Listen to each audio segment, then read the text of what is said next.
reja kunggane Kurah Bagong. Aja turu sore kaki ana dewa ngangklang jagat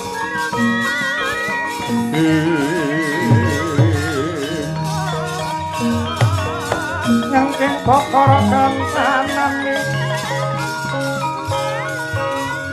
isine donga natulak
Mas Gareng iki sing teka ning Cepot Rejo. Padha slamet ya Mas Gareng. Doh.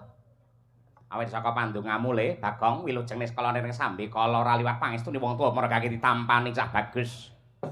Ya ndak tampa tanganku loro muga dadi jimat. Mas Gareng sami wilujeng, adhiku Petruk kantong bolong, jenglong jaya, ndak tampa. Raharja angkenku prapta ora liwat pangestune wong tuwa mergake tampani, ye wong gagah. Nggih, kula tampi tangan kula kalih mugi andadosaken jimating gesang kula. Iki do kencan semayan apa piye Gareng karo Petruk mlumpuk ning omahku. Arep lunga ning ndi to iki arepe? Aku ora kencan karo Petruk, ora kencan mangkate dhewe-dhewe aku ora ngerti yen Petruk ning kene ora ngerti kok, Le.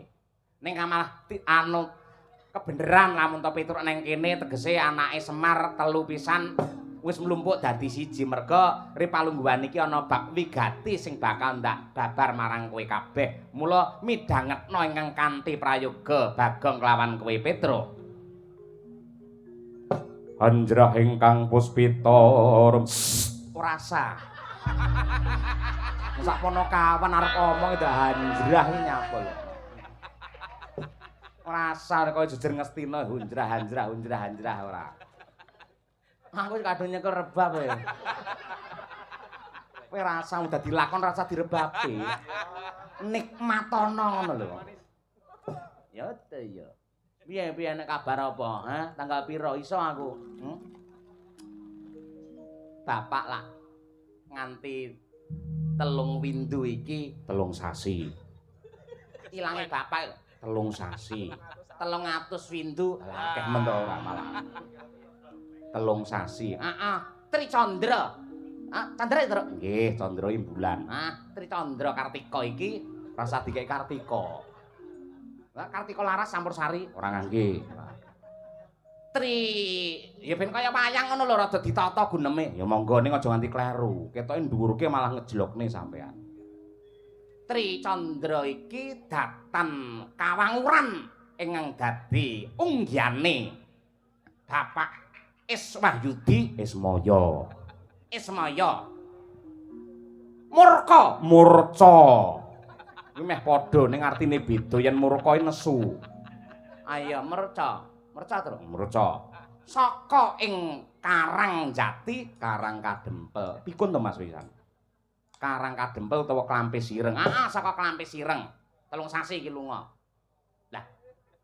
Bareng tak takokake ning para-para ingkang winasis. Aku tak rewangi golek wong tuwa lho. Nakokne bapake lungane nang ndi? Aku ngubengi desa golek wong tuwa. Entuk. Akhire entuk sing enom malah aku kok. Piye kok malah entuk sing enom? Lah angel golek wong tuwa. Terus enak enom. Lambemu lho. Aturan. Neng kene nek wong pirang-pirang ya abdiku loro, Hani karo Nanda neng kene omongane ditata. Hani so. Honeymoon Ora. Nanda so. Nanda kendut. Sik akar mau serius le. Akar ngomong bapak iki lho, Bapak Semar iki lho. Heeh, Bapak Semar ilang murca tanpa pamit. Ayo. Bareng tak takokake marang wong pinter lak ora ana sing do ngerti. Lah bubar kuwi aku terus manjing marang Sanggar Pamujan. Mendhe Sanggar Pamujan? Duwe. Lho omahmu ukurane 2 meter persegi Sanggar Pamujan lho. Wis neng kono kuwi nggih, salat ya neng kono, ibadah neng kono, turu ya neng kono, jagongi dawe neng kono kuwi. Terus pripun? Nah, aku nyuwun marang Purbane Hyang Agung meminta marang Syekh Nugraning Jawata nyambung rasa kelawan Gusti ingkang Maha Nasa, ya to? Lah, pas jam 3 esuk kae. Heeh, ana apa? Anakku nglilir. Lah terus Takon turu neh bar kuwi. Takon usul mboke. Aku terus semedi meneh. Pas jago kluruk. Ana dewa teka. dewa. Teka. Dewa sapa? 19. Ya dewa kayangan kok takoki ora. Lah nggih sinten? Sang Hyang Bathara Guru sing tangane 5. 4. Oh iya 4. Ora ditambahi to? Ora ngono. Masa atur ora ditambahi? Mboten nggih papan niku. Saweran pirang-pirang kok nambah-nambahi ora. Ayo kanca-kanca isuk do keluwen. Ben mangan dhewe-dhewe apa? Tak jajane sing ngenong tok mergo ki dolopku. Ayo. Lah sing kok tresnani gur mburimu karo dolopmu liyane meri, ora kena ngono kuwi. Ya sing dilata kentenan. Ngene lho. Ditata sing ati apik. Saiki sakwise dewa. Dewa. Lah dewane apik apa ora? Apik. Lah iya, dewa apik to. Cara guru nemone aku. Hong, ayak honge lho. Iya, terus piye? Iki laheng awik nam astu nimas namasidam sekaring bawana langgeng. Ngene terus. Nggih. Kulup nala wigareng. Aja ndadekake gagap gugup guragapaning ati kita kulup. Kula ingkang merpeki marang ing papan anggenmu semedi kene. Lamun ta jeneng sira takon ana ndi papan dununge bapakmu Semar Badranaya, aja nduk getuni, aja nduk tangisi. Terus Bar kuwi terus. lah ya ngendikane Bathara Guru piye? Kang, ngapa? Bapak. Ngendikane pukulan Bathara Guru. Pripun? Kang.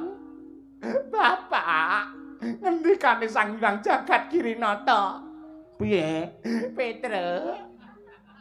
Bapak. Piye? Ngendikane Sang Hyang Girinata. Piye ngendikane Bathara Guru piye? Kang, ndasmu pecah ya aja bolak-balik to. Aku wis tratapan pengen krungu bapak ning endi malah bolak-balik ora senengane ngono kowe. Bolak-balik wong Kongo senengane aneh-aneh ngono. Aku mulai. Napa? Jare Bathara Guru bapak kok wis mati ta, Truk, Kang. Oh.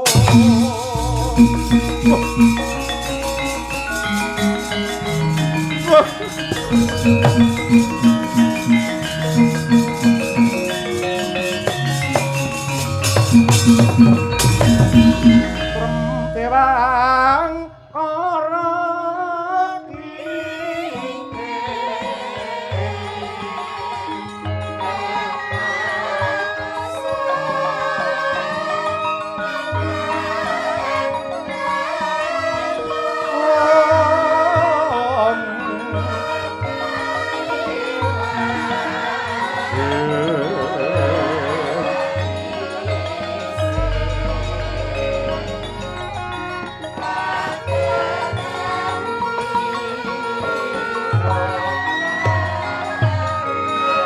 Jerit sundu langit jolo kaya nabrak akasa. Hanenggih putra Ki Semar Badranaya ketiga Ki Lurah Gareng Petruk miwah Bagong. Dupi ana pawarta saking Ki Cakrawangsa lamungta Sang Hyang Girinata paring dawuh Semar Badranaya wis seda. Deprok ngalumpruk datan darbe karkat kaya linala sanata bebayune. Anane mung udan tangis banjir luh. Mangkono dadi tintrim kawontenan ingkang mapan wonten ing desa Cepotreja. Didhem permanem datan ana kang nyabawa amung sesengrukane anak Semar ketiga. Ingkang yektine gawe rasa maras lan mirising sapa wae ingkang miarsi.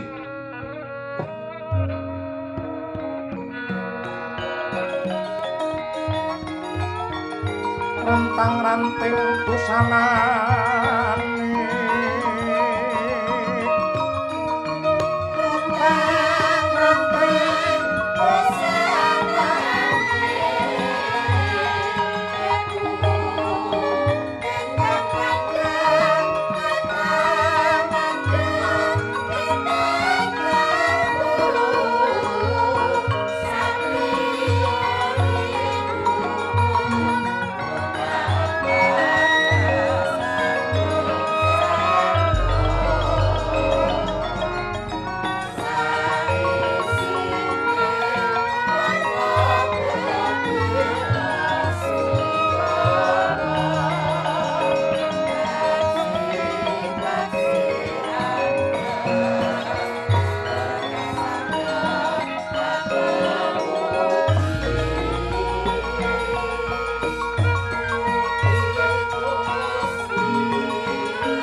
Surem-surem dewangkara kingkin nirmanguswa kang layon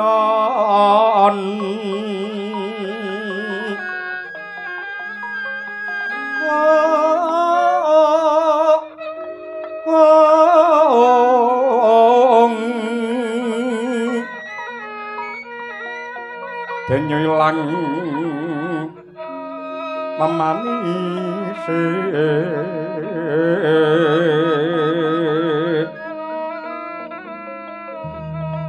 wadananira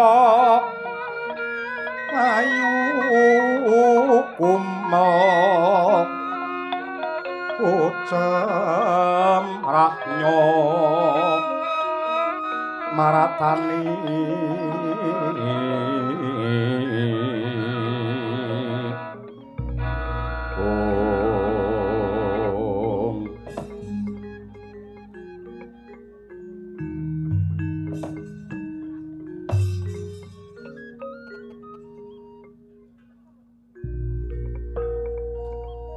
ngendikane Bathara